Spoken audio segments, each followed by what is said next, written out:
Hello, ladies and gentlemen, children of all ages, pets, whatever, anybody else that's tuning in, welcome. Thanks so much for dropping by. I'm Hambbage, and this is Hardcore Vanilla. Sorry for the interruption. This is not Hardcore Vanilla Minecraft. We're going to try something a little different. I'm bringing you some new content today. I don't know if we'll continue long term. I don't know if this is going to be a bit more of a Sunday sampler type idea or if this is just going to be kind of a parallel stream. But and Minecraft is not going anywhere. Don't worry. We're gonna keep producing that content like mad because I absolutely that's by far my favorite game. Most time spent playing and all that, and I really do enjoy all the depth of that game. This is one that I've enjoyed a little bit, probably over the last maybe not quite a full year. Discovered it certainly during the pandemic and well after it had gotten started.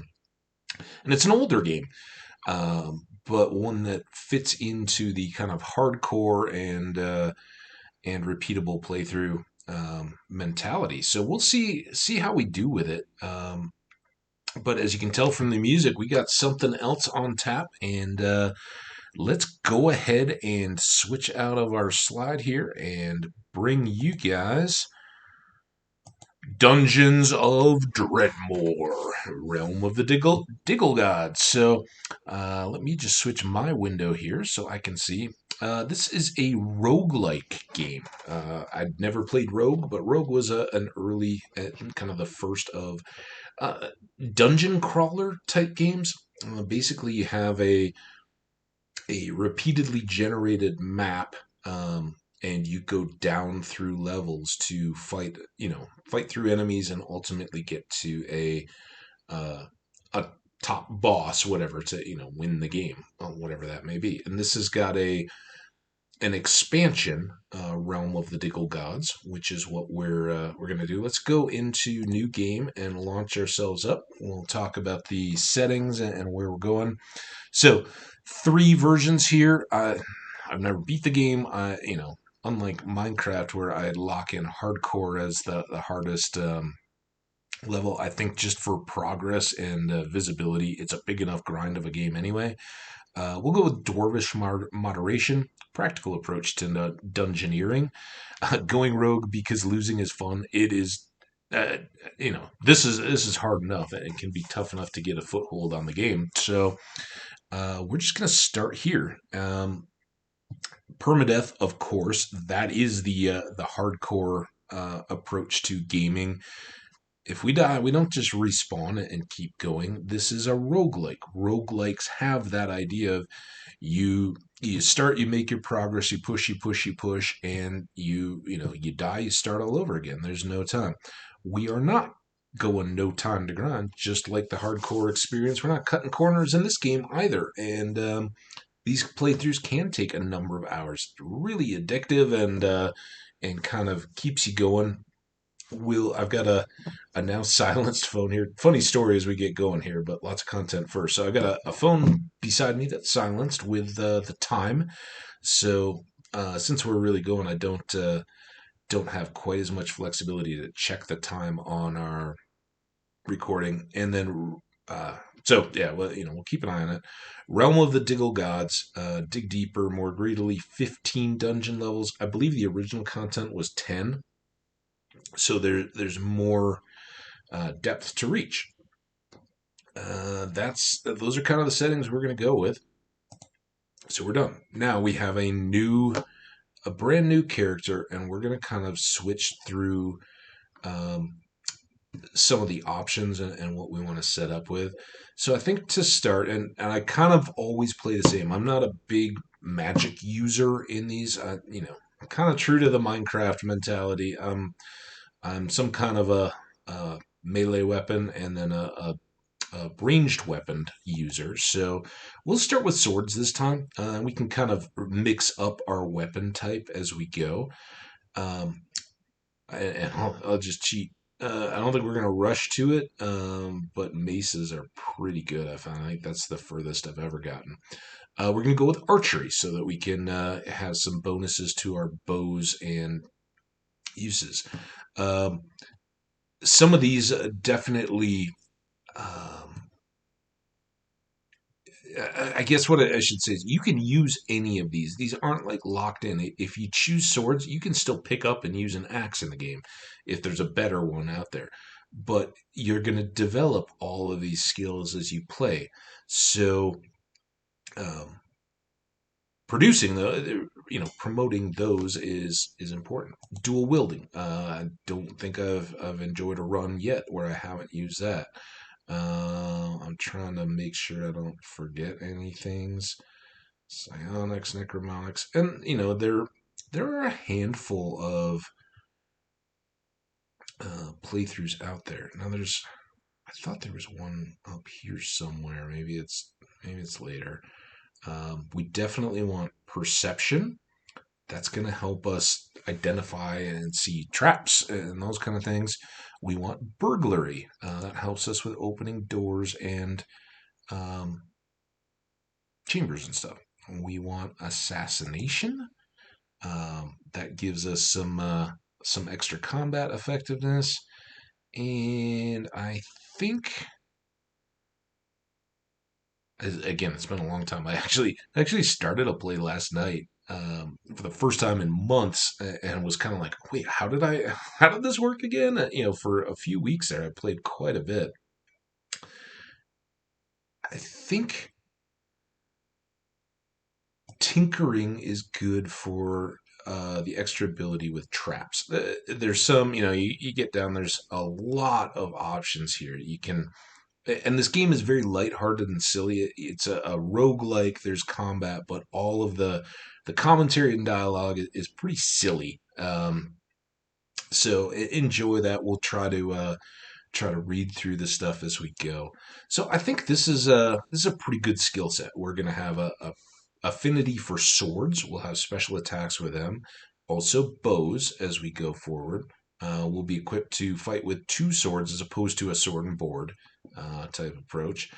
Our perception is going to help us have a wider range of vision and and give us a little bit more accuracy. I think critical or something comes up. Burglary again help us with doors and chests. Really important early. It, protecting lock picking and that kind of stuff, but also helps with the traps and stuff. Assassination, critical damage is just hugely important. And like I said, the tinkering I think we're going to pick up to help us out with traps a little bit. And if we play through and start going, we'll go. Now we're going to be Hambbage, and I think we'll just kind of use a numbering. Oh, no underscores. So we'll just be Hambbage 1, maybe O1. I don't know how many of these playthroughs do you think we'll need? I don't see us going to 100. So, and I'm a guy, talk like a guy. So we'll be, as you can see, our finest attribute here on our ruggedly handsome face are our massive eyebrows. So, with that, let's get after it. And my settings should have the music drop down here quite a bit. This is just the setup, but in my settings, the music volume is fairly low. In ages long past, great heroes bound the dark Lord Dredmor in the depths of the earth, that his evil would trouble the land nevermore. Alas, the foul leash Dredmor proved most devious and patient, for he has been loosening his magical bonds, slowly freeing himself to again spread his evil in the world of light. He must be stopped again. And there's our little poster of him. Once more, it is a time of adventure, of glory. It is the time for a hero. Unfortunately, this hero is you. You have been summoned by the king to prove yourself, to save the lands and its people, to join the heroes of legend and victory over the Dungeons of Dredmor. And there we go, entering into the depths. So this will actually launch into the game world itself. And as you can hear, we'll kind of evaluate and check on audio levels. Again, this is a new game for me in terms of recording, so we'll kind of play from there. So what do we have for game controls? There are a number of different windows, and we'll quickly run through them now, and kind of modify as we go, um, what we can see, what's going on. So we have a character menu. I apologize, this is kind of small, and I don't know, for the inventory at least, you can tweak the sizes, but I've never seen that, or at least I don't recall seeing it on the character menu. So I apologize if it's a little fine. It's small to read, but we'll kind of go through it. So, what all do we have here? What do you got? Typical character sheet. Think, like a Dungeons and Dragons or any kind of RPG type game. You have your various inventory slots and weapons and such that can go into it. So we have a helmet, a neck, shirt, belt, pants, shoes, ranged weapon, a couple ring slots, and then we have a bunch of different attributes around here. And these really go, back to that tradition of a character sheet. So um, we have our level, and we have some main attributes here. These come from our initial skills that we selected. So we've got some warrior strength. We've got a lot of roguish type characters from the characteristics from the burglary and the perception. Then we have 6 main categories of stats: burliness, sagacity, nimbleness, cattishness, savvy, and stubbornness. And each of these have a value. So burliness, this is going to be, what we want for our main melee damage. Um, Burliness is the primary attribute of the warrior and pertains to getting into trouble, hitting one's head into other people, and getting hit by large objects, limbs, pseudopods. It affects life points, melee power, and block chance. So, gonna map to how many hearts we have, 28 at the moment, and then our damage and blocking. Uh, Kind of building off of these as I understand it. So here we have melee power. Melee power. Melee power affects how hard you hit with your weapon or feet if you don't have any. It's also how hard you throw stuff, but not how hard you shoot your crossbow bolts, because that wouldn't make sense. So, very tongue in cheek on a lot of this kind of stuff. Get used to it. Armor absorption. Armor absorption is how good your armor is at standing between you and inevitability. Each point of armor absorption removes 1 point of mundane damage types, example, crushing, slashing, and blasting. So nothing there yet. We only have a fine linen shirt on, so nothing to help boost that. Trap site radius, we're going to look to boost that up enough. You'll see early on here that we're pretty vulnerable to traps. And then trap affinity is how well you can pick up or disarm traps without them going off in your face. Blocking, critical chance. Some of these are pretty intuitive. We may read them more as we see a particular item boost them. Countering, again, pretty self-explanatory. Dodging, wand crafting level. We don't care at all. We don't need those finger waggling. In this case, the wizards are kind of made fun of because all of the mana is driven out of drinks and boozing, and you can see down here. So all the alcoholic type drinks in the game are all about the wizards, and they kind of poke fun out of them as being drunks, kind of stuff. So we don't care about wand lore. We don't care about magic power. Again, enemy dodge reduction kind of makes sense. Affects how likely an enemy is to not dodge your attacks, because heroes never miss, but sometimes their attacks are dodged, right? Again, very lighthearted in the sense that, yeah, where we can dodge attacks, the enemies also have that, and can we lower it? Smithing. I don't get into it a whole lot. I don't.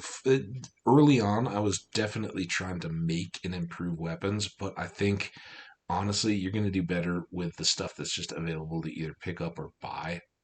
So I don't know. They're out there, but you'll see some pretty rare items in the game. Alchemy, same alchemizing, same kind of deal. Tinkering, again, we have a tinkering attribute. We don't need a whole lot of that though. Visual sight radius we like. That expands out how much how much of this map is revealed around us. Right now, pretty low. Sneakiness, we're not going to be particularly stealthy, but never a bad thing. Magic power, haywire. That's the kind of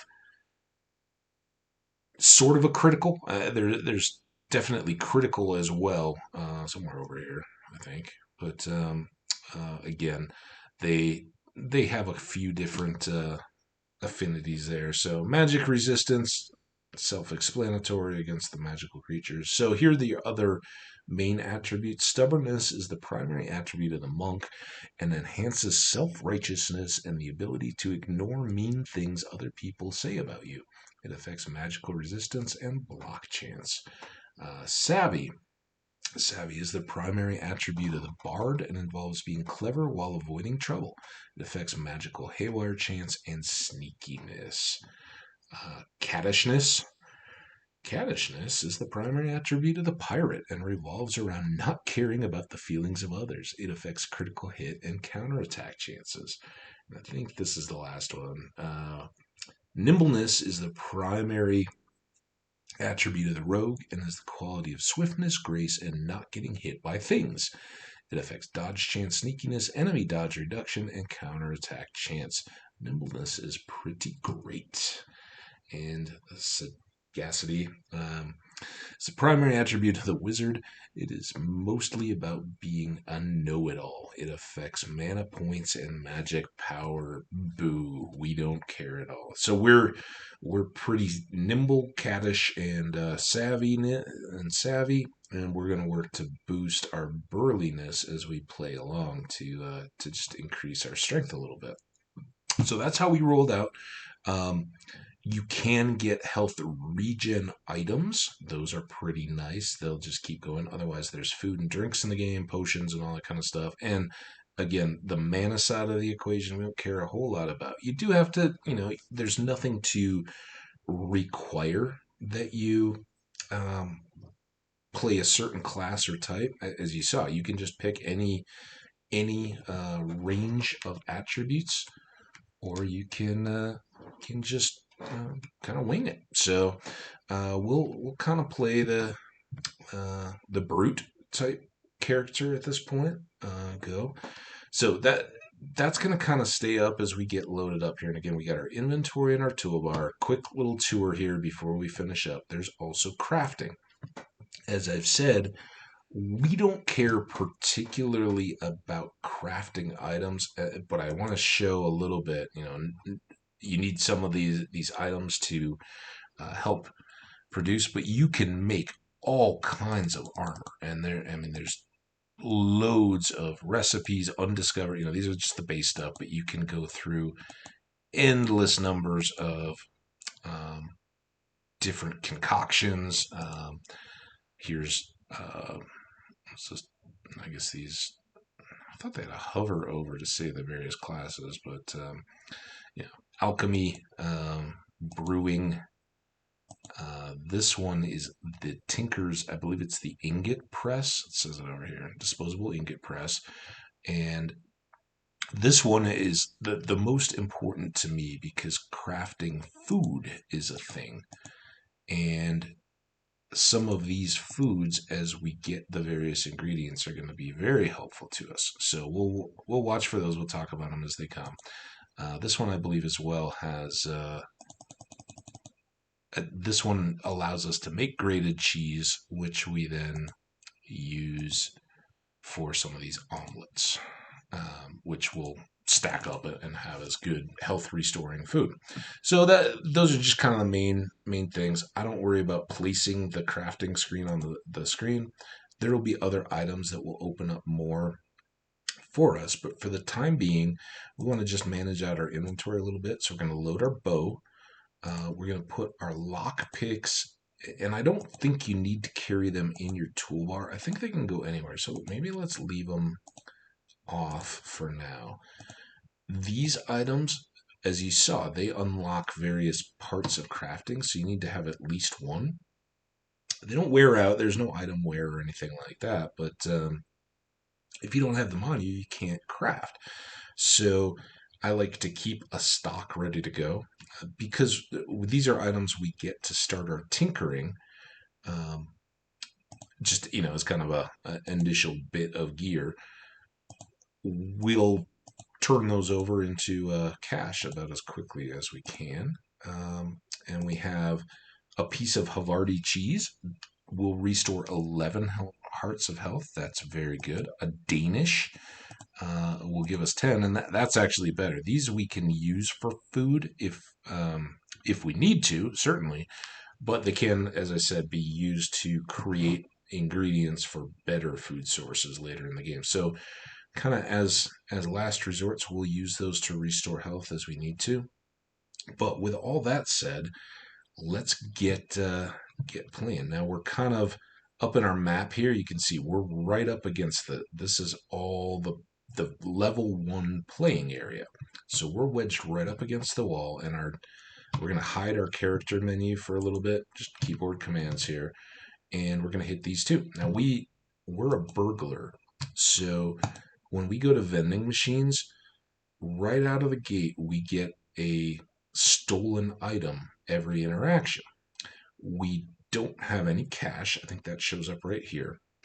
We're just started, right? And they don't give us anything to start. But there's some additional food items here that we can buy, and we may do that. We'll see. We prefer not to waste a lot of our items, but we'll go ahead and steal. And the burglary trait gets you a free item from every vending machine that you see. The rest of these you can buy, but obviously that was previously stocked and we get it. It's random out of whatever the device is. So here we go. We kind of get this first little area just to be safe. We have hardly any weapons or gear and are left to kind of make our way through. Now, enemy down there, enemy up here. With our bow, we have 3 different arrow types here. Wooden bolts, kind of garbage, right? They're 1 star and do 2 pieces of damage or whatever. We have some poison ampules, and we have fire bolts. Well, let's just start with our wood, and we're going to kind of soften up this Amazonian bumblebee person as she approaches. I'll try to remember to read through a lot of this text as we go. And I know it's probably too small to really see clearly depending on what you're viewing. So, Amazonian bumblebee person. It's an animal. It is lightly injured because we've shot it twice. And it's got 7 out of 13 of its remaining hit points. Contrary to popular belief, not all of the Amazonian bumble people are women. It's just that the male bumble people are also exceedingly pretty with very long hair. This monster is trying to kill you. So, despite good looks, we got to do our best to knock him out. So, we'll get one bolt back, and as you go along, whoa! I must have stepped on a trap there. Anti-magic field. Okay, well, my magic energies can do whatever they want. Let's get that out of the way. Well, we're getting started here, by the way. Okay, there's another trap. And again, our sight radius is very small, but we were able to pick up that trap and get some experience for it. And we also still have the trap, so we can sell it. Now, he is a Diggle. Well, that's a sickly Diggle. Only 11 hit points total, and we just took 3 of those. So we'll hit him with our sword. Now, we took a little bit of damage there. But we prevailed. So the damage is good. We can get that other trap picked up here. We got a lever here. There will be levers throughout our adventuring. So you can see as I'm walking around, we regained our health. And early on, pretty good idea,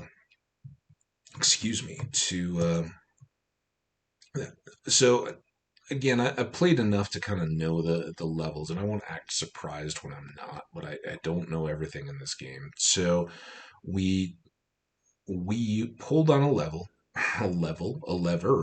and it whooshed us back and forth. We can do this all day long. And I just want to come back over here. We didn't read about the sickly diggle. And again, I'm going to try to do my best. A lot of these, you see a lot of things. But for our first meeting, it's an animal. It's dead. A strange little bird thing that tunnels through walls with its odd rubbery nasal appliance. This one looks like it has some kind of disease. So we dispatched him, gave us a little bit of damage. We have a very good shield here. And just so you know, shift, left click picks things up. Left click just will hold them in your hand, but shift left click will put it straight into your inventory. So again, we're not a shield wielder at all, but this shield is pretty darn good. Look at it, five armor, and it will equip it here, and then we can kind of look at some of the attributes. Some of those you'll notice are down below, right? Like the visibility and some of those others. So let's move it over and put it on for the time being. So it goes into our second weapon spot. So now we got a resistance to piercing. Piercing resistance allows you to be stung by 20,000 bees and not feel a thing. Well, very little. We also increased our armor absorption. What else did we have in here?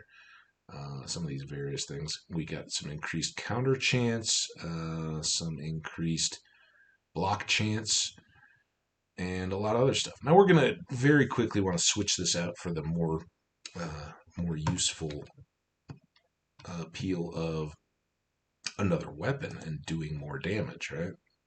Best defense is a good offense. That's what my little guy always says. Beware of these doors. There can actually be traps in these squares right below you, and I'm using a WASD movement approach. You can use your cursor to... good. Very good. So gold ring, great little piece of equipment to pick up. It increases our overall hearts by 5. So we'll put that in on our finger, and now you can see we went up to 33. We didn't get those hearts fully loaded, unfortunately. But again, we can kind of tactically move around. Now beware here. Beware. Bee Arthur, animal, a heroine among the bumblebee people with a long and distinguished career. This monster has not noticed your presence.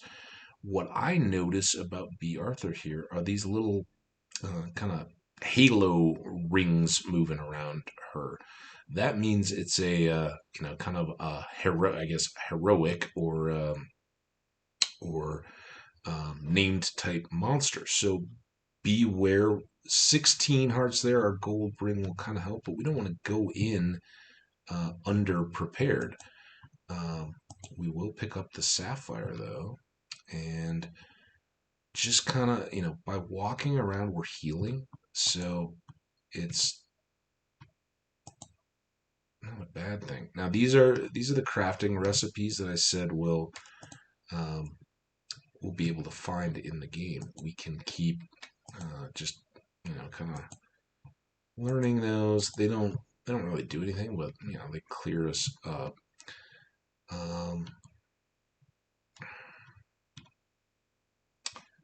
Now, because, and I don't know any resistances or anything that you can get skills and enhancements that kind of help you out, but we've got some extra bolts here. Let's switch over and hit B here with a firebolt. So boom, now already took 10 points of damage. That's a good start.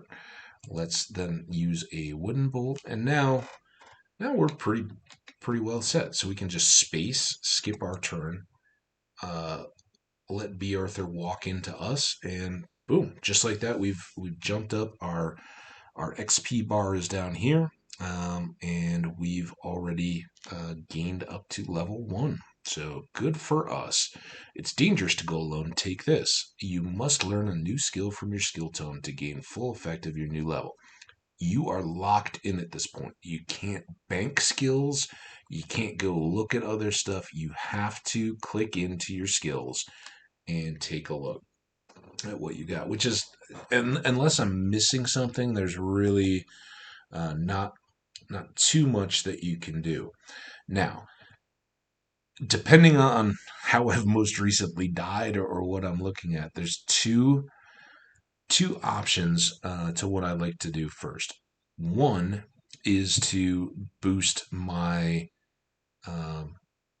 my primary weapon trait immediately, and we would get a special attack. You can see a lighthearted 10 hours overhaul. It seems very German. What exactly is an overhaul?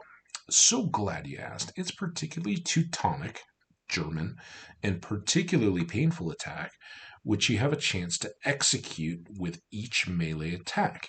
Upon learning this skill, damage scales to your burliness. And again, we're not particularly burly yet, but always good to have a special attack, especially one that can just automatically happen, in the course of your normal fighting. You don't have to do anything. It doesn't have a cooldown. It just has a chance of happening every time that you attack. Very good, very helpful. What I am going to use, though, is under my burglary trait, especially early on. Lucky Pick is a hugely valuable trait. And once we get this one set, most of these others are going to sit for quite a while. As we go, we'll kind of, I like Venomous Infusion on the assassination trait, kind of early, but we'll go and get our bow juiced up, our primary weapon, our dual wielding. All those are going to take a lot of precedence, but Lucky Pick, we'll kind of go back. So now that was our choice. Our first skill is applied. Going back here, remember, we only have 12 lockpicks to start. So we'll be able to find more and build up, but to open chests and get new equipment and open doors by not using lockpicks on the doors, we help ourselves out quite a bit. So let's just carefully walk around here and look to see if there were any further traps. Good source of XP. And, look where we are in the map to kind of prepare for what might be coming our way. We've got a new room with a little statue up here. I'm going to just kind of scan things first, see if we have any traps that we have to deal with. And I'm going to check my phone periodically to see what kind of time we're at. We're about a half hour in. So do we want to pray to Inconsequentia, the goddess of side quests? Yay! And here we go. Our quest, if we choose to accept it, the magical artifact Chromonam, the Nail of Levers, must be found and used on the Eyeball Shrine. Of course we want to do that. We're going to take every single side quest that's out there because they help us level up and get us loots and all the other good stuff as an adventurer we want to do. So we don't know anything yet. We haven't found an Eyeball Shrine. None of, obviously they kind of make, that's good. We steal some bolts. As a crossbow enthusiast, we're going to want to potentially buy a lot of those, but we, again, we're sitting on 7 gold now, and that was the jingle that we just heard. We have a new enemy here, a gnome. Gnomes are demons, a tiny elderly man in an enormous hat. This monster has not noticed your presence, so we're kind of sneaking around. Remember, we have a sneakiness attribute. At some point, he's going to get a little question mark over his head there, and that means he's appreciated us. And then with the exclamation point, we know he's coming. Now, he doesn't wait for us to really change. We can put the pants on, but that will take a turn. So instead, we're just going to hit him with our sword. We dodged. We hit him again. No harm done. Now, let's check out these adventuring pants. I think that's a dodge chance and 1 star of armor. So better than no pants at all. And 1 more dodge chance.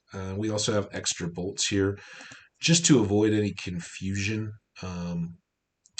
Oh, hey, that was already our deal. So we'll need to locate that eyeball shrine to put this on. The game will not let us sell quest type items anyway, so you don't have to worry too much about that. It's one nice thing. Selling, on the other hand, is trouble. So, or can be if you're me. Easy target curse trap. Swift end is likely to follow whoever steps on this trap. They're not straight up death traps, but they are dangerous and they don't all stand out. So try to grab them up whenever you can. Eventually, you'll find some traps that we can't pick up at our level or have like a 15-40% chance of. This is a gargoyle arrow trap.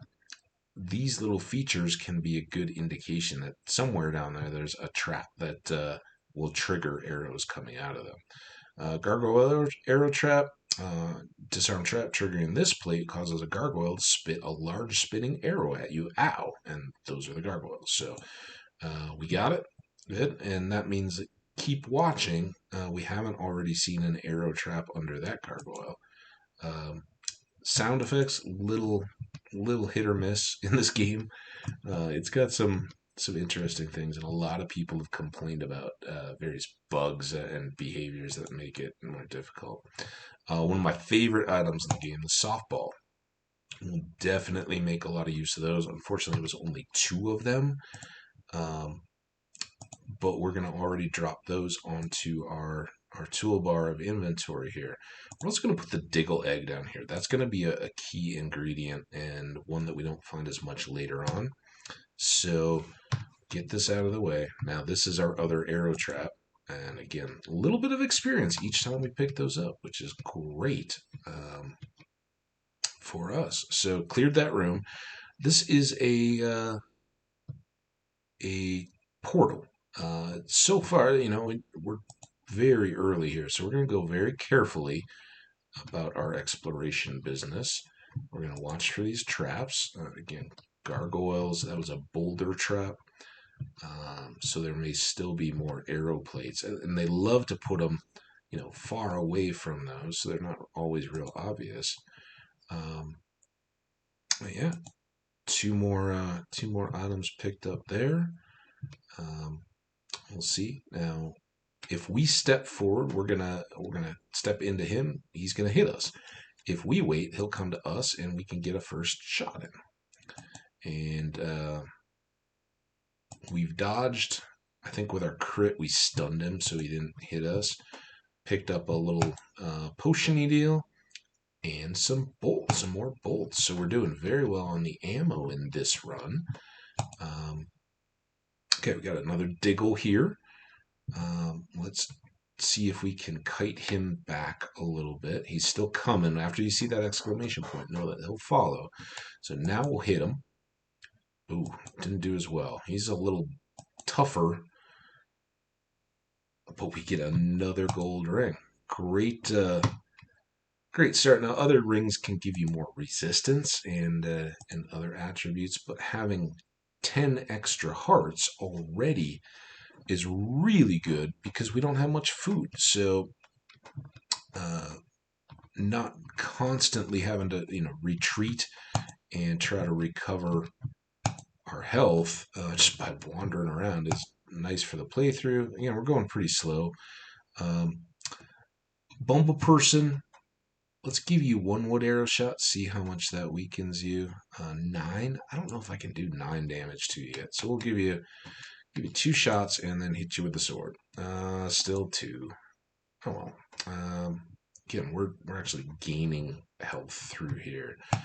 So this is a good opportunity in the archery room to maybe find some.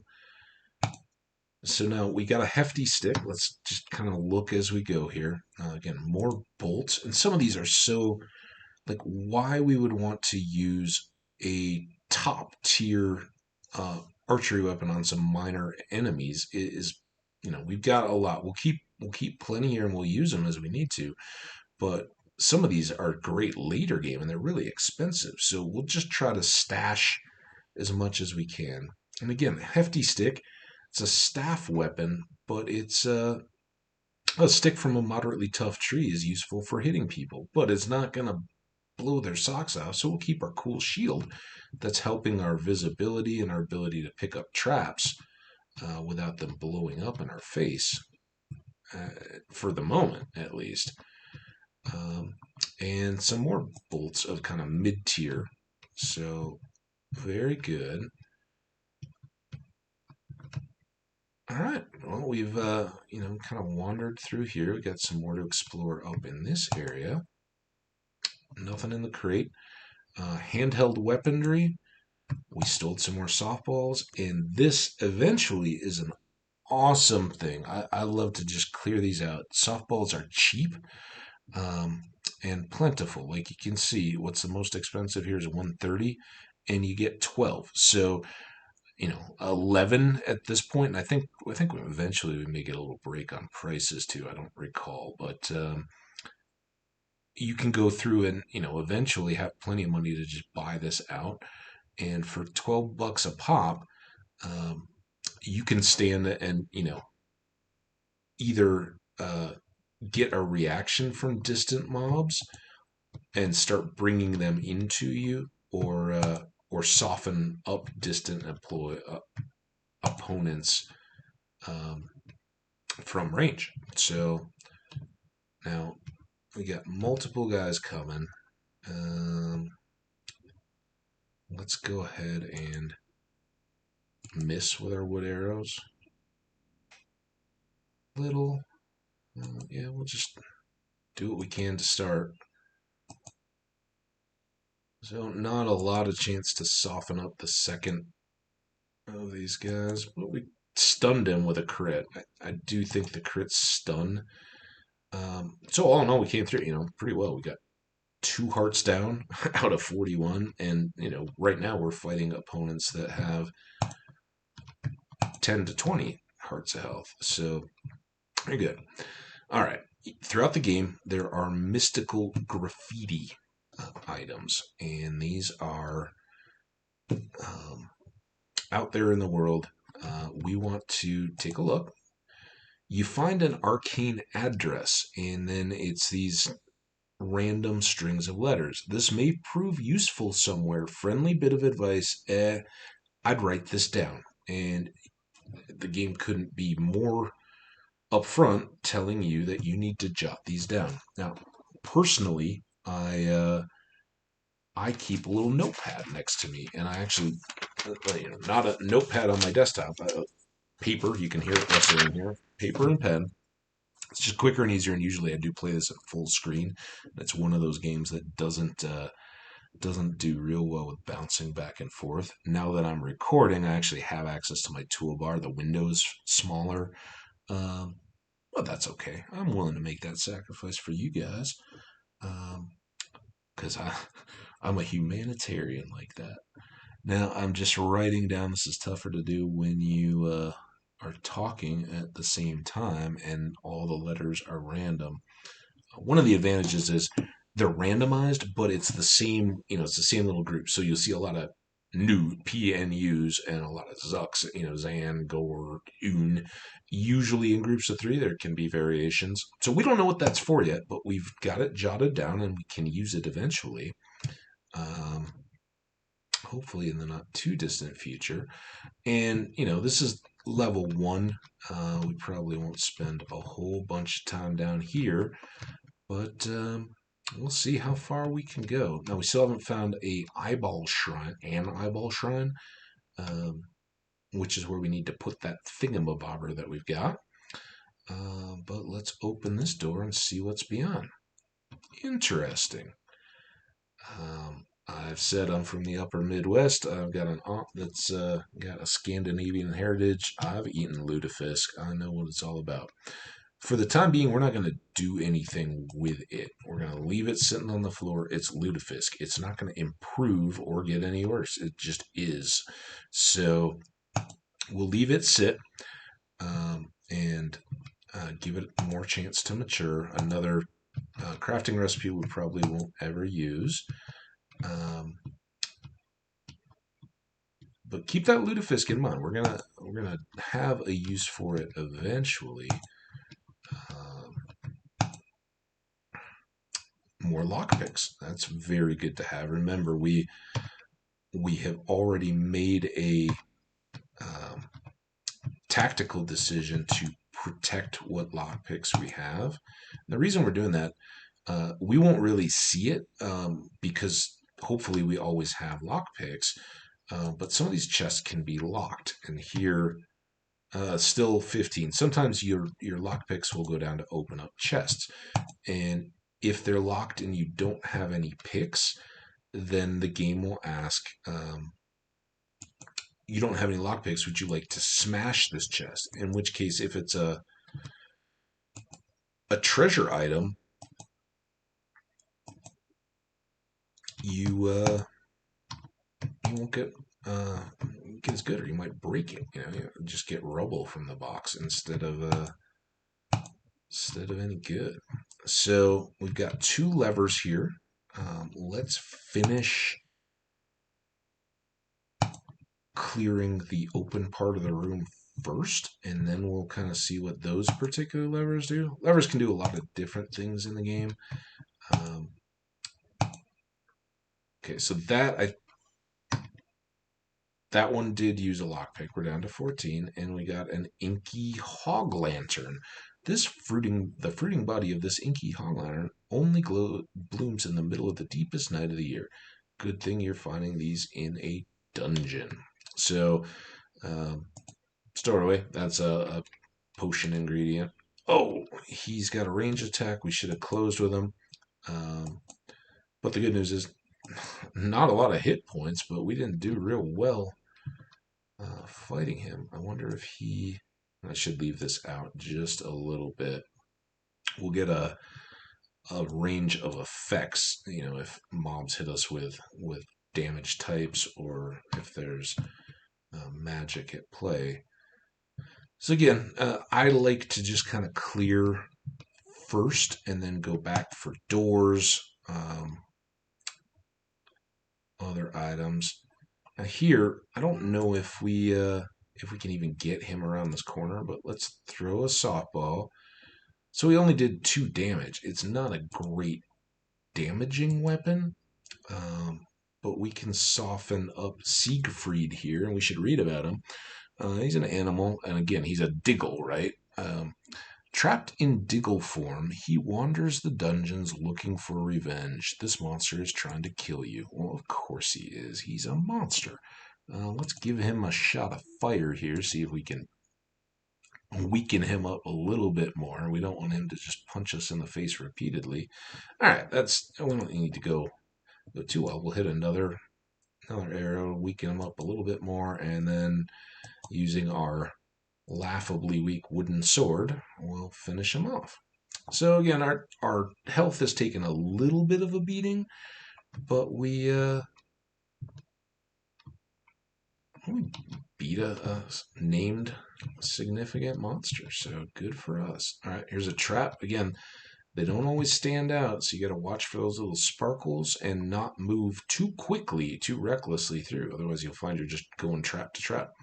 This trap swings a rough axe blade at the poor sod standing in the way. This is one that we can't automatically clear, so let's do this. Let's move to the side. If you say nay, at least it will mark it, so you're less likely to just go stepping on it again. Some of the traps, at least the arrows, you can dodge if you're standing offside. But no, we failed to disarm it, and then it did a little more damage to us. So we're kind of getting depleted here. Let's run through. We got a Fappish Tunic, some more lockpicks. Those are always good. And some gloves. Excellent. So let's open up our windows here, see what all we got. Fappish Tunic. Wearing this tunic will make you the dandiest fop in all the land. Ooh, sounds nice. And it's got some dodge and some counter chance improvement, I think. 2 in 1. And 1-star armor, as opposed to our shirt, which it's not doing a whole lot, but a little bit more counter, or Yeah, I think that's kind of right. Crisp white shirt of the sort worn by gentlemen rogues. Don't spill on it. So we'll go ahead and take the slight bump. Um, Nothing wrong with that, right? It's every little stat counts. We have no gloves, so we can't be any worse off wearing adventuring gloves. Wearing these helps avoid unsightly adventuring calluses. All right, get those on, and oh, and the other was lockpicks, so nothing else there. But yeah, we're each time get a little bit more improvement, and we also get to pick up a bit more coin there. And I think this is just further back around the way we come. Let's wander down here. An empty flask, again, good for brewing. We just don't have a whole lot of interest in doing that as this character. A bit of a waste to use our good food here, so we just kind of keep looking around. Maybe go cross a room back to a different. Oh, and we have these levers. So we haven't pulled any levers yet. So let's. I don't think. Let's yank on a lever. You pull the lever. No noise, nothing happens, no indication that we've done anything. We got this one. Pull the lever. You pull the lever. So those didn't transport us around. I guess we have pulled levers where I knew I was in a kind of transport area. All right, we'll hit you with our sword. Ooh. All right, we got him, but we didn't waste too much of our ammunition. I don't know. Back this way, maybe. Again, as long as you're kind of wow. All right, level up. Meddling Kid level. You must learn skill from your new skill tome to take effect. So now we want to start increasing the damage we can do and kind of our combat effectiveness, so we don't just get killed. We're doing well because we have the extra gold ring hearts and have improved a lot, but we haven't done much with our weapons yet. So let's go ahead and get our well. Let's look at the three. Um, the Lichtenauer's Overhow. We read about it. Special attack doesn't have a cooldown and can just automatically hit while we're swinging our sword is a good thing. Offensive maneuvering, dual wielding trait. Attack now with all the weapons at the same time. Your offensive abilities are increased for a short while. You automatically employ this skill when the chance presents itself. So same deal. You don't have to do anything special in combat. Just at times, the damage of both your weapons will stack in your attack, and double up the damage that you deal. We don't even have two weapons though, so for the moment we're going to go here. And again, the bow also crossbow blast. This technique, robed in rumor and behatted by heresy, allows a crossbow bolt to hit with many times the force expected, knocking an enemy back and causing great damage. It's tricky, so you can only pull it off sometimes. Same concept here. It's a random passive special attack that will just hit at times. We want the primary weapon, so we're going to go ahead and stack it here. Then the next one, sword practice, we get a range of damage benefits. Long hours of practice skewering flies. Your deft use of the sword has grown defter still. You occasionally deal a crippling wound. So, again, things will progress in kind of a natural order. We just want to build those up. So we got a little more damage to deal now, and that's a good thing. And we've got a new room to explore. We've healed up as a result of our level up. So we've got full health now. So much for any of that.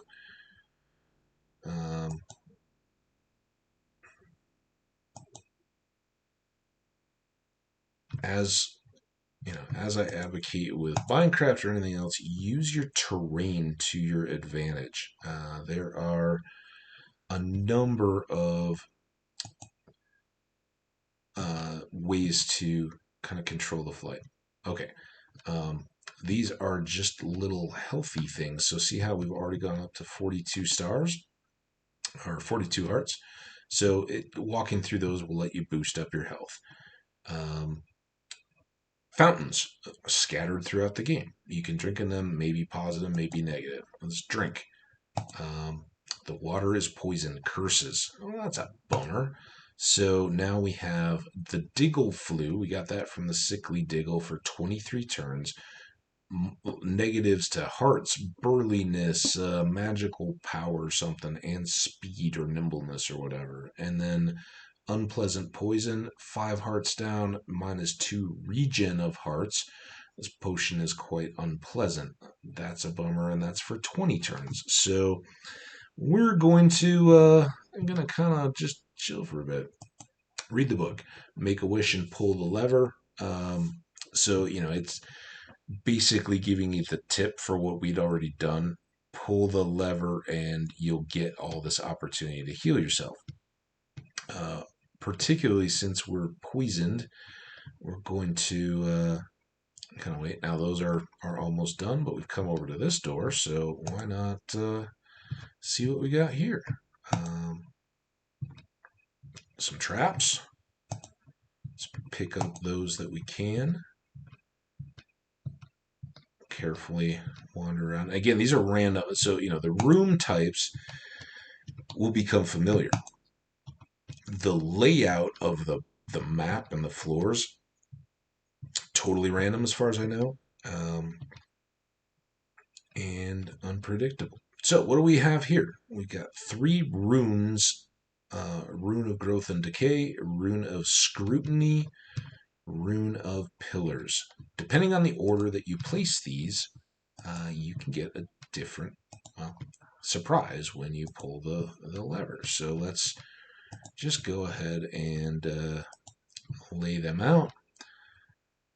We just basically went from left to right, top to bottom. And we get a food vending machine.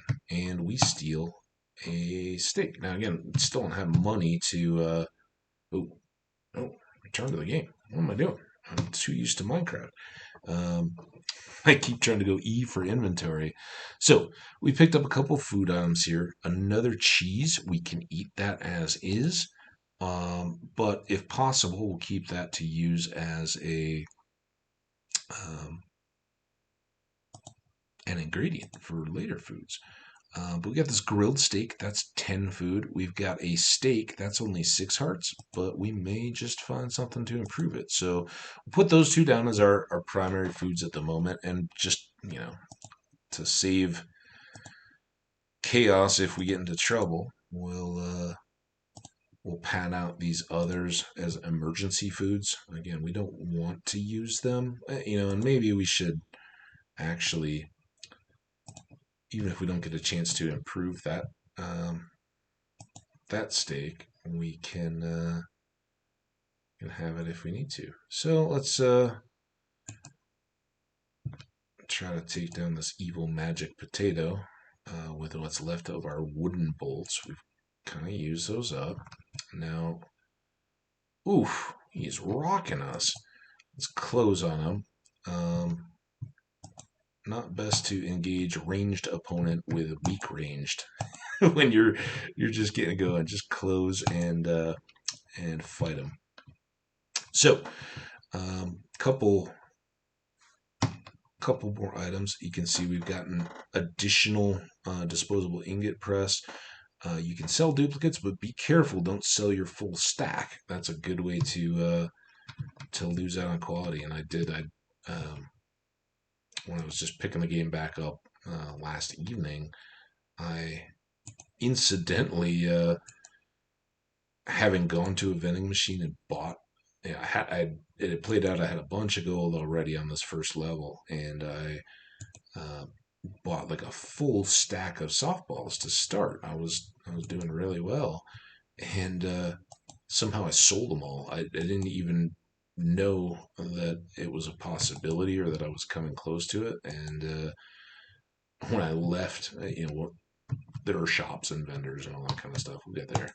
Um, but yeah, when I was leaving, I looked down and the 100 and some softballs that I'd had stacked up in my inventory were gone. So be careful around selling and around some of the other inventory uses. Can get a little unpredictable. So we got little baddies. It's an animal. It's only got 7 hit points. It's a bat. It flaps. It has teeth. The monster has not noticed your presence. Well, he will.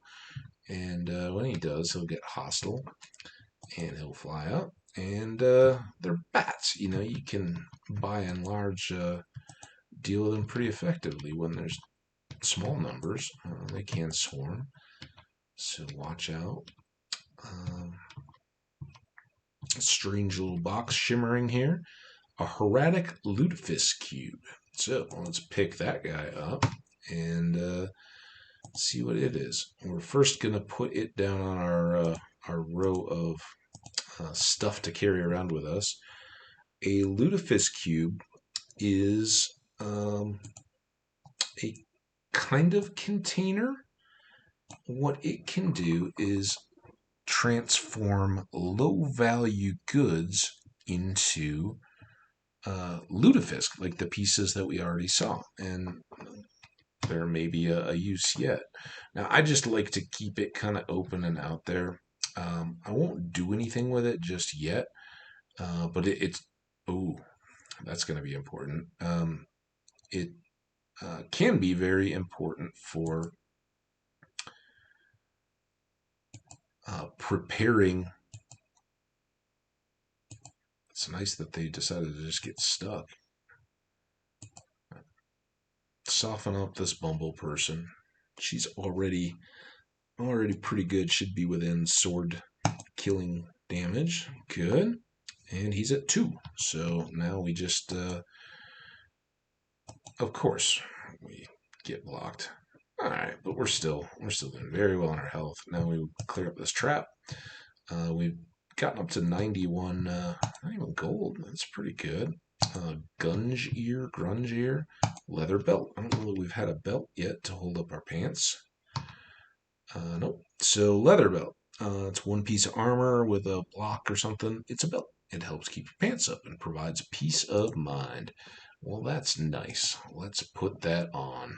Now, our adventuring pants are well equipped.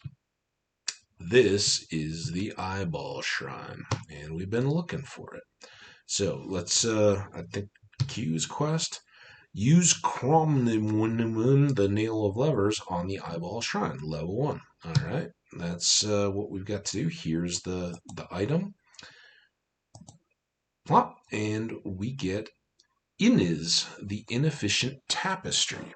And it looks like some shoes. So let's take those, see what they are. Looks like some piercing and dodge chance or something. They're just very basic shoes, but we don't have any shoes yet either.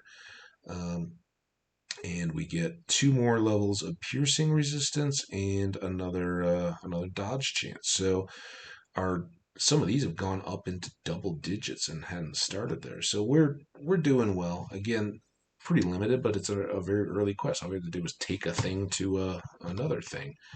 We can steal a drink, and hopefully we'll get to a point where we can cash some of those in. So, important to note, here are stairs. We can go down to level 2. And again, this is a roguelike dungeon crawler. The idea is to go lower and lower. Racing will, may not be a bad strategy, but it's going to open you up to more. 13, 9, 11. Let's see if we can. Oh man, clear him up. Again, we are using the most garbage single weapon ever. If it wasn't for all the other good stuff we've been getting, we'd be in real trouble. I'd be saying how terrible our luck was, but we're actually doing okay, I think. We just need to be careful a little bit. A wand, a tentacular wand with 3 charges. This wand is funny smelling and might have just moved a little. So yeah, a tentacle of some kind. Oh, and I didn't shift on that. Again, shift click to pick up. Trap as well. And we're just moving along. As you can see up on the map here, our eyeball shrine will remain marked on the map, as will downward stairs. We pointed those out. That's the arrow. And all these are the portals that we can kind of bounce around with. And we'll... so more bats. Let's retreat and use a corner to kind of keep, as I said, use your environment to your advantage. That keeps your attackers only coming at you one at a time, not letting you get surrounded. Now, they saw the bats, right? And I think they saw me kill one of their numbers, so they're kind of cowardly and are going to run away. And what that may open us up to, I don't know. That's kind of the... Anytime you have fleeing monsters, watch out that they're kiting you towards some of their allies or something that may not end up real well for you. Oh, there was our special attack just hit. Got a trap here.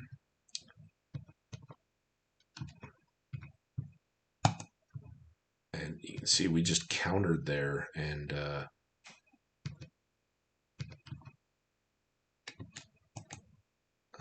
took out most of the bat just by doing it. And we want to, just kind of keep an eye on our health, be aware of it as it goes. But animals can't stack. There's no... or any mobs can't stack, so you can create choke points and ensure that they can only come at you one at a time, and that's absolutely critical at some points of the game. Here we may take damage, but we want to try to clear these traps. So we got it. That's good. They kind of block your ability to get into some of these rooms. So another trap there, but some good treasure. Now this is a mace class weapon. This wrench looks good for tightening nuts and bashing skulls. It is studded with diamond phase carbon 14. Wow. It may be a mace, but it is certainly better than the wooden sword. So we're going to go and pick it up. Now, I don't know off the top of my head if that is going to allow the lieutenant's Oberhaus special attack to hit if it's not a sword in my hand. I don't know. But I'll take that chance just for the higher base damage and all this other stuff. We got some transmutative resistance. Transmutative resistance helps you resist transmutation, whatever that is. All right, well there you go. The other thing I think to address right now, because our inventory is filling up, this Lutefisk Cube will transform items into lutefisk, and there's a use for that. We've talked about it, but some of these are going to be very low value. I would hold on to every single one that I can until we get to a store, because it's loud. And it will be loud. We're going to do it again. Gold is so important, much more so than lutefisk, but it does help you manage your inventory on each level until you can find a place to get rid of some of this stuff. So individual low value things, again, apologies on the sound there. It's supposed to be a shout, right? Skull. That's the kind of Norse / Germanic cheer. So we're just going to create Lutefisk out of a few of these low value items, and I just happen to know that a couple of these are pretty, like we're talking single digits per item, one or two. Any that I'm unsure of, just a bit here and there to try to keep us afloat while we're ultimately and really looking for a store. There should be I think there's always a shop on every level, but it can be tough to find them. So now remember, we had some bats that were kind of so not perfect, but as you can see, we see the little mace icon instead of the sword icon, and we were doing a lot of damage just on our first hit. So I don't think we're any worse off. Now, of course, we'll get lots of maces. We could dual wield maces if we want to, but I think between the visibility bonus of that shield, where we don't even have a single sword, let's kind of hold out for a bit. I'm going to. Whoa, ghost shooting at us. Woo! Take cover, right? See if he'll come to us. I don't think he will. He's kind of ranged and a pain. Anything new? These were both just wooden swords. So kind of garbage there. Let's softball him if we can. And then let's run. Try to not give a lot of chances. And when I say run, it's still just WASD, right? There's no sprint or anything like that. So we killed the ghost, yay. We didn't even get too much damage. We got some fear, though, or whatever this is. Lingering dullness missile. A dullness affects your mind due to contact with dark magics. That only affects magical stuff, so we're not too worried. But this one, lingering weakness missile. A lingering weakness saps your life force due to contact with dark magics.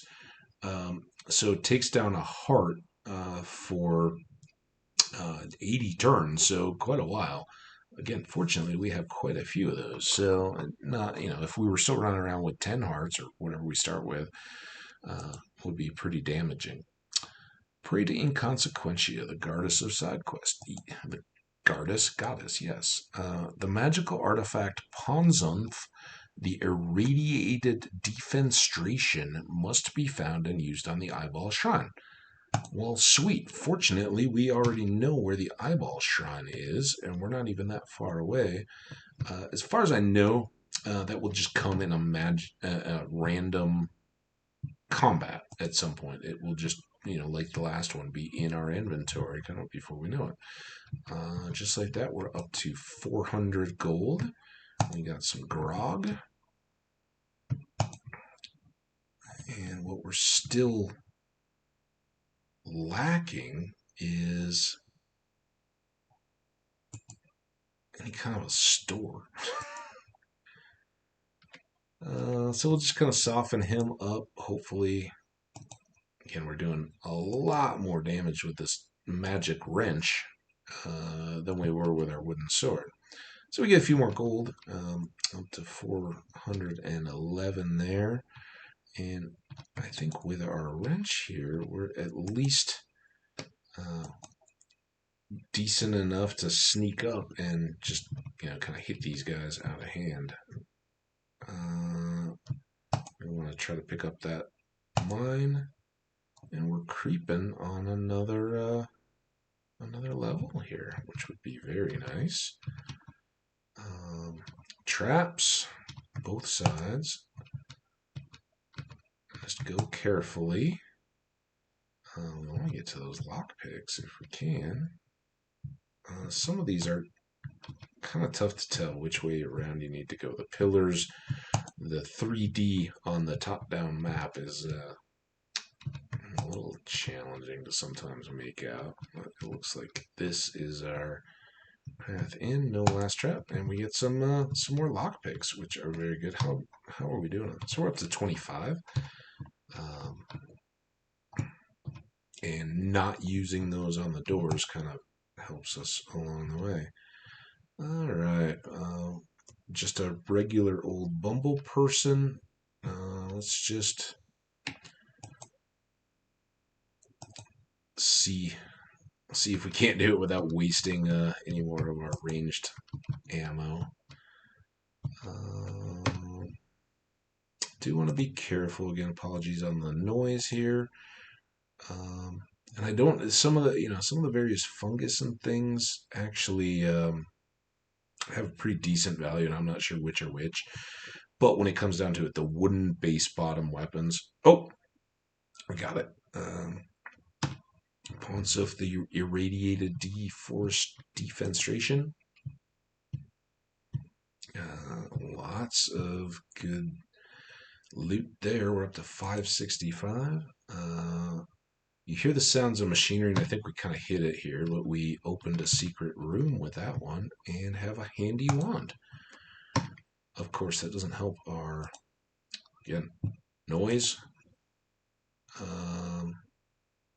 We'll be able to manage that a little bit better, and I think through the...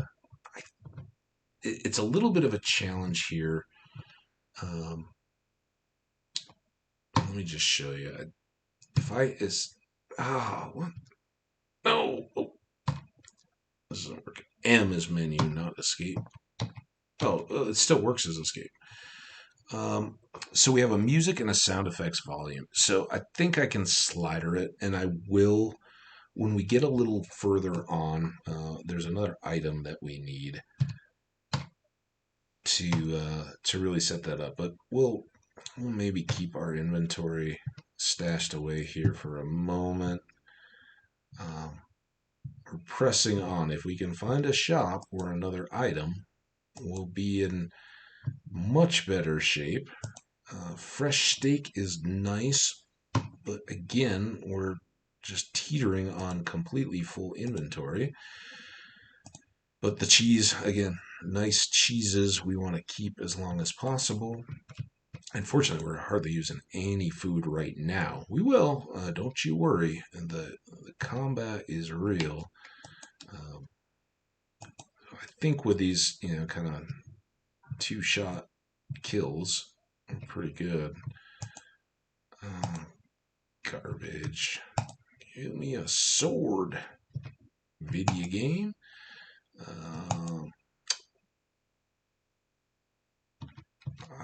I don't remember, but I kind of think the blobs are a little more resistant to the...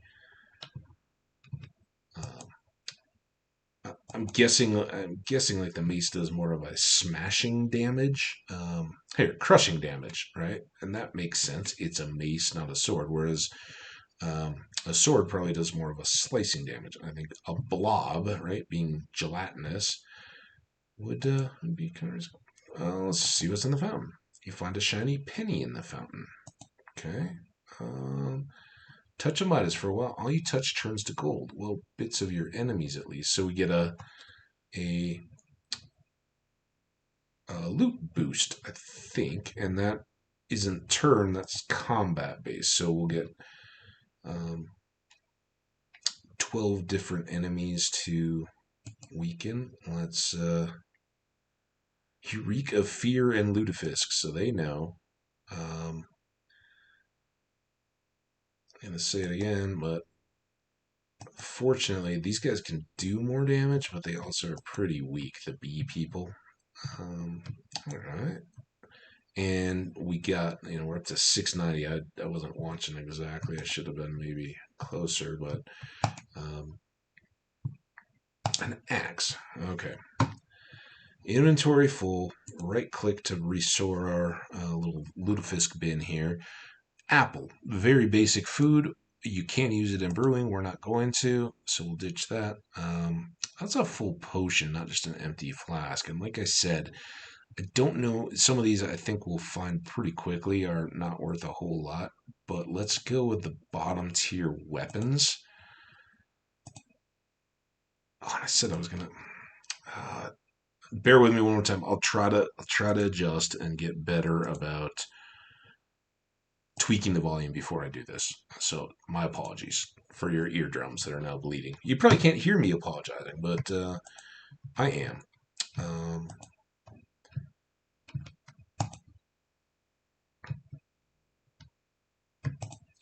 I guess maybe what I should do, if that's too hot volume wise,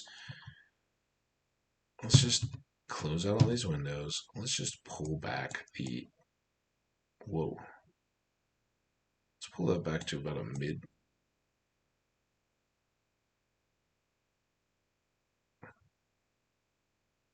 I don't know, kind of there. See how that goes.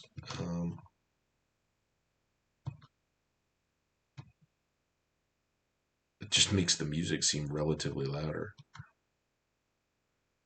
The music, I mean, honestly, like to be gone there and then so present there. I like a little bit of music, but I don't want. I have no idea. I assume that this is not copyright type music, but yes, we'll see. See when I post the video. Speaking of which, what do we got for a time? We still got a half hour or so on our first video here. Another side quest. The magical artifact Mutpo, the extraplanar fork, has been lost. Will you seek it? Absolutely, I will. Not a bad idea to check the maps and just see are there any new icons that show up. Sometimes there will be, when you're looking for an item or a particular boss monster to kill, they will show up immediately on the map, and you can kind of track them down. Now, where was our... We're so close here. Let's go drop this other item. See what... That's not it. Go to the lamp. Well, all this magical doohickey work. So what are we... It's the cat-looking thing, right? Posumph, the irradiated defenstration. Pick it up, use it on the thing, and we get more shoes. Blapolo, the bow, the slothful baron. But watch our XP. I don't know if we already got it or not. We must have. 433 out of 500, so we're getting close to our next level. So what are these? Blapple, the slothful baron, have some purple and some blue. They look much more magical shoes. Perfect for the beach or the pool. It's studded with crystal. Very nice. And, they're basically building off the base shoe that they're enchanting there are flip-flops. So this one has much more appeal to a magic user. There's some resistances and strengths. The 2 here is magic power. So if you were a mage, that would be very handy. We don't care, but it should be relatively high value. So we'll hang on to it. We're still looking for... I don't know what's going on outside. It's like some kind of an engine running. It's Mother's Day, and so I'm assuming it's like some kind of a toy, but it's, like oh, here we go. Sounds like a sick motorbike. So very small store, not much in the way of shells. We have a wooden crossbow for 683. We could buy that outright right now, and it would improve our crossbow. Let's see if we can pull up. Our small crossbow only has 1 piercing damage and it's 1 star. This is a 2-star and 3 piercing damage. So flat out improvement. A razor sword for 517 is a 3-star 5 slashing. I think that's the slashing icon deal. A diamond ring of the darkest stars for 59,201 Zorkmids, gold, whatever. This is obviously a top tier ring. It has some kind of a resistance, I don't even know, that looks like rain. It has 10 starry eyeball-y things, which are magic resistance, very handy, and it has 10 sleeping in a rowboat kind of things. What are sleeping in a robot things? We don't even know, but those would appear to be another resistance. So very good defensive ring. Obviously, we're nowhere close to handling it. We also have 2 dagger class weapons. We're not obviously not going to buy those, and tapestry, adventuring gloves, which we already have. So no reason to spend money on those. Um, Even though this is an enchanted weapon, getting back to our sword would be hugely beneficial, and it's the same level and is going to give us, while we won't have the resistance to transmutive damage, I don't think anybody's throwing that at us this early in the game, and won't negatively impact our damage. Will definitely boost our ability, I think, to give those crits. So, a couple of potential purchases there, just kind of the base weapons. But the biggest thing that we want to do right now is sell a bunch of stuff to Bax here, Brax, and we should read about Brax. Brax is a demon, uh, a villainous sales demon with a terribly checkered suit. A terrible checkered suit. He will sell you the equipment that you need for your quest, but he does not take to shoplifters. This monster is trying to kill you. Well, he's not, uh, unless he experiences that you're shoplifting or you inadvertently attack him. Otherwise, he'll just sit there. But we can sell him stuff throughout. I'll give you 215 Zorkmids, full stacks, and once you sell, it's final. You're done. I think there's eventual skill perks on some merchant or something that will let you buy back. I think our burglary will actually give us a free stolen item every time we walk in without risk. But again, later game, any of these lower value things I'll actually just turn into Lutefisk. There's not a great return there, but it's a good way to clear your trash.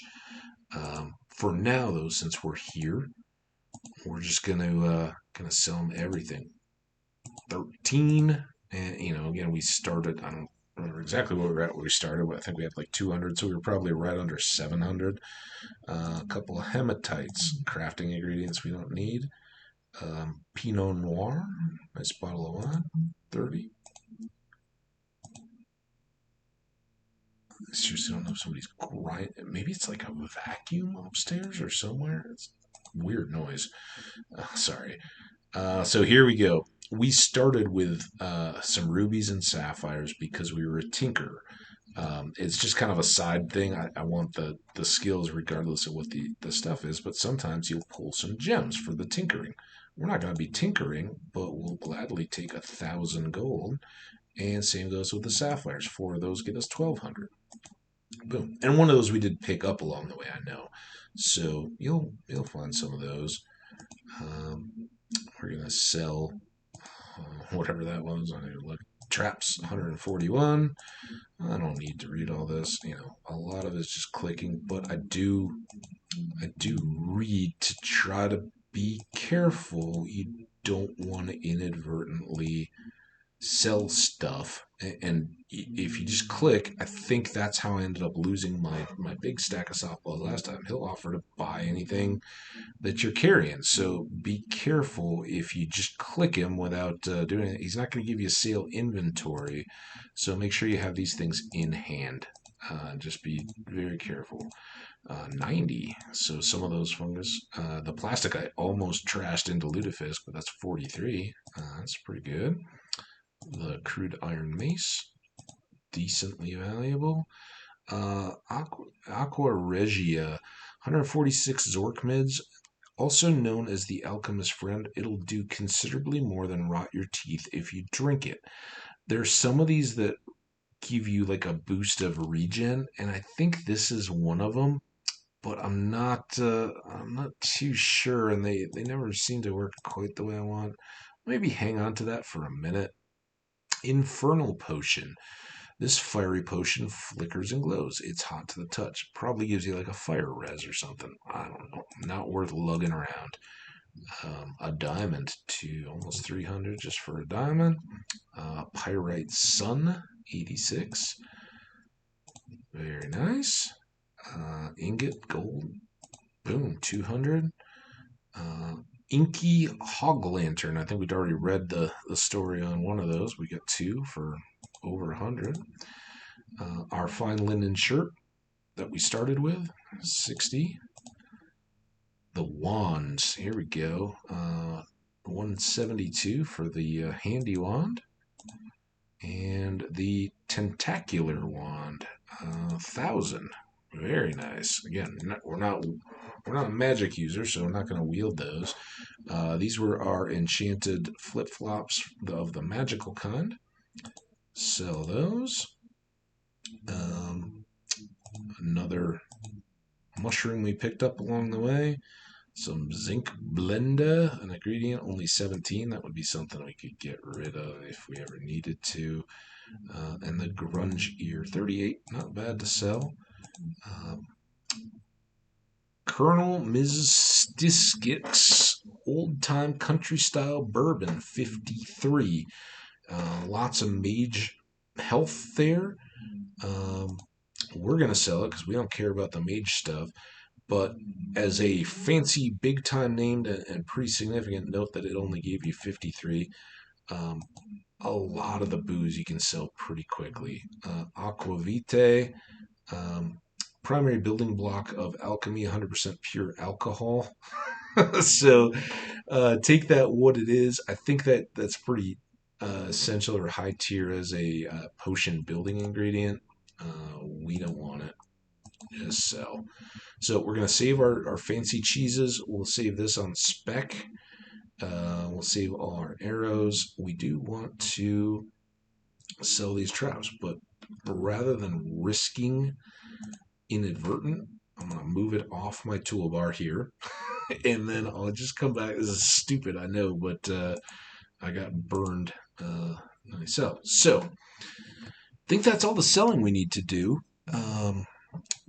We now have 7,200 Zorkmids of value, and with those, obviously we can't get this crazy defensive ring, but we can improve our weapons. So razor sharp, anything that gets away alive is in for a close shave. It's straight edge razor kind of sword, but we'll take that. And then we'll also, I think, upgrade our crossbow. Now, as soon as like most games, as soon as you buy these things, you're going to find them or better out there in the game anyway. But, even if it's just to start the game throwing you better stuff, we've got it. We got the cash here. We're not going to get up to 60 grand, but we can come back. These items will actually stick. So we can go very deep into the mines. We can bounce back up through level after level after level and try to come back if it's something that we know for our build is really, really good. If that had been a 60 grand top tier sword, you bet your last little bippy we'd be coming back. So again, this should give us better special effect chances from our skill set while not decreasing the base damage that we go. And now we can sell this named mace or wrench, 326. Not too bad, and a very base starter crossbow for 38. So, again, the crossbows, we get some benefit from them, and we get benefit from whatever the ammo is that we're using. But now we got a mostly empty inventory. We're just gonna kind of group our cheesy, non-important stuff down here. Base cheese actually is kind of better than all the rest. These are really good cheeses over here, with 12, 15, and 16. But we'll take the... Oh, that was the regular cheese. I want to keep that. The regular cheese is one ingredient of a particular food item that the other cheeses can't be used in. So out of these, the 15 is the least valuable. We'll put it down here in our food row, and if we need it, we got it. So off we go. We can now look. Let's get a sliced bread for only 39. Not bad. Lutefisk, again, you can eat it. I've got stories of real real Lutefisk as a kid. I may have shared, I'm not sure, but we're not going to buy it for no matter what the price. That's what we make out of our trash items. The Diggle eggs, though, let's go ahead and buy while we're here and thinking about it in case we get lost or don't come back. Those will always have value. Steaks maybe, but we'll find enough of those, and they're not on top. The cheese too. We'll just go ahead and take it for now. So we got some bread, and with sliced bread and cheese, generic cheese, we can make grilled cheese sandwiches. They heal 40 hearts. So here you have to set up whatever the item is by the craft button. You can, go by pages, by individual rows, or top to bottom. This is at the bottom, which I just jumped down to with the end button. So craft up a tasty grilled cheese, and you can see now the items we don't have show with a red X. So we could use 4 Diggle eggs by themselves to make a 64 heart deep omelet to eats to slowly restore health. 64 hearts with pretty darn good. Born of bowels of the earth, this omelet quivers thonically at you. The other is to use 1 Diggle egg with 3 grated cheese to get a cheesy omelet.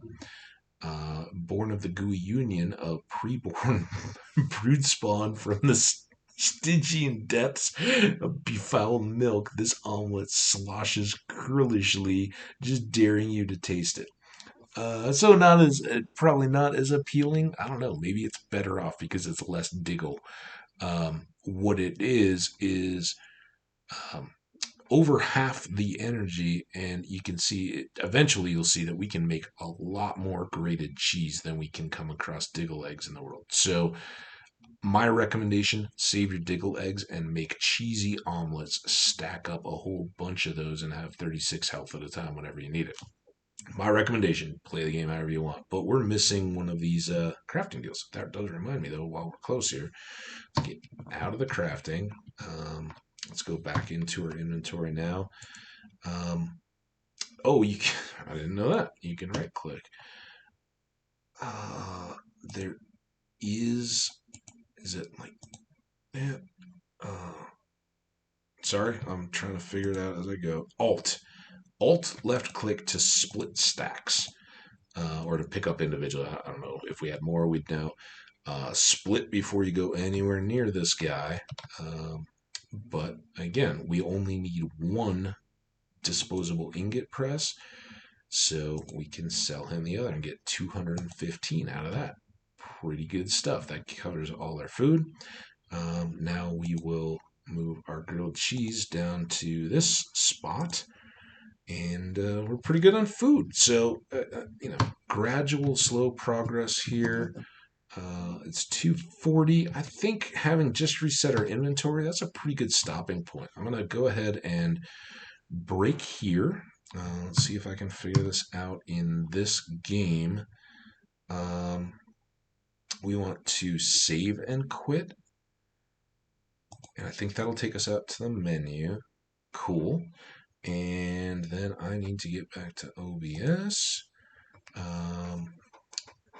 Hour and 38 minutes for this, our first playthrough of Dungeons of Dredmor. So I hope you guys enjoyed the little change up. Like I said, I just wanted to kind of start playing around a little bit with different games, maybe something that I can throw into streaming before I really just try to dip my toe in the pool of Minecraft, compared to other people and all that kind of stuff. Something I can maybe, start playing around with. The last time I've checked, if there even is an ability for Dredmor, it's had zero activity in it. So it would definitely be something that not everybody's doing. And if anybody happened to stumble their way in there, might be pretty receptive to the content. So, and if nothing else, without a whole lot of eyes, would give me a chance to get used to the Twitch landscape and what else going on there. So we'll see. I plan to do another one of these just while we're getting going, kind of until we die, maybe. Like I said, I play these. I've when I was playing this, kind of long term play. It's kind of addictive. That's the whole idea. You just keep grinding, going deeper and deeper and deeper. If you die, that's it. You're gone, and it does ratchet up the intensity. So hope you enjoyed. Hope you come back and play more. We'll keep these in different playlists, so it doesn't have to interrupt your Minecraft enjoyment. But I might kind of store these, record a bunch today and then just do them out day after day after day, and then can get back to Minecraft and kind of stack those so that things are publishing at different times and various things, and I won't have the urgency to kind of try to keep my Minecraft fresh and current. So I'm not talking about things that are happening in the world, weeks out. This Dredmor stuff can kind of serve that purpose. So that's the thinking. I'll wrap this one up, and we'll be back for another soon. I don't know, Dredmor, maybe. Well, get the slides up too. Why not? Oh, see, I don't know why this is teaching me more. They behave very differently. If I open that, but I don't know why it won't. The slide won't come to the forefront. Like, I don't know if you guys can even see. You should be able to, I think, because the slide, but it's in the background and won't come to the forefront.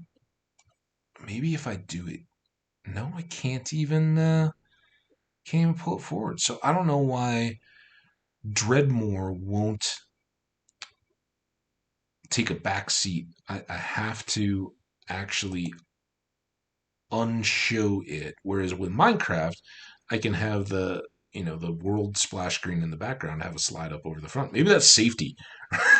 Maybe this is my best save me from myself presentation anyway. We'll see. But again, fun way to learn a little bit more about how the various tools work, and like I said, maybe we'll do some live streaming of this as a way to have not as content that's not as precious to me in terms of having it out there on YouTube for all time. If I was missing something significant that happened in a Minecraft world, I'd be very hurt. But with this, you can just kind of throw it up and change it. So here we go. We'll wrap this up. We'll start another and get right back to it with just a quick little break on my side. So thanks for joining. Hope you enjoyed. See you next time. Bye.